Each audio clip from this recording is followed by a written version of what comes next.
अगर आप भी चाहते हैं नए वीडियो एवं नए ऑडियो देखने एवं सुनने के लिए तो हमारे गोल्ड स्टूडियो चैनल को सब्सक्राइब जरूर करें एवं बेल आइकन दबाना ना भूलें।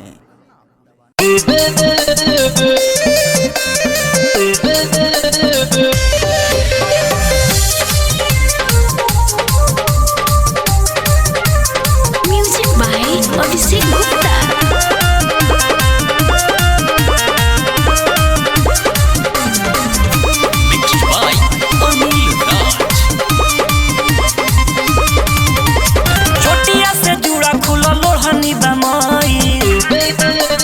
बीतल दुपहरिया तू रहू कहाँ गइल, चोटिया से जुड़ा खुला लोहनी बमई।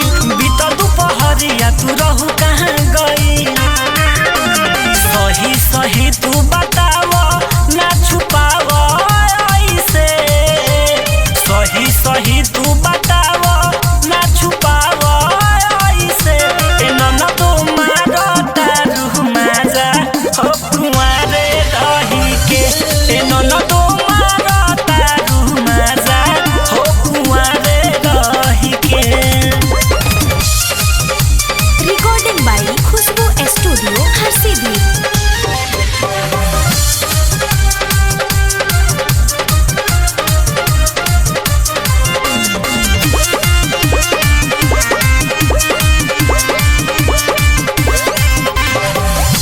पहिला उठानी ह छुपावत नइखू, कहवा के हवे उ बतावत नइखू। आए हाय पहिला उठानी ह छुपावत नइखू, कहवा के हवे उ बतावत नइखू। मुँह चमका के ना हमसे बबुनी भाग ऐसे। मुँह चमका के ना हमसे बबुनी भाग ऐसे।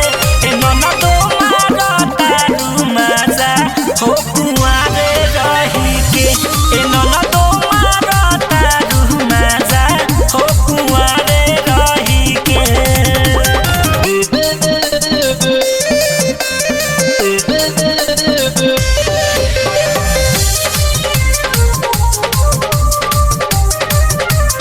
Music by Abhishek Gupta.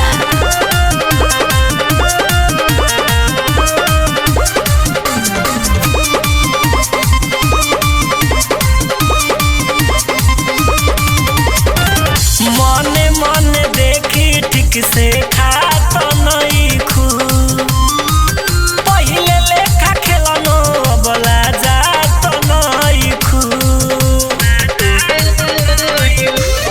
आए हाय मने मने देखी ठीक से खात नइखू, पहिले लेखा खेलनो अबला जात नइखू।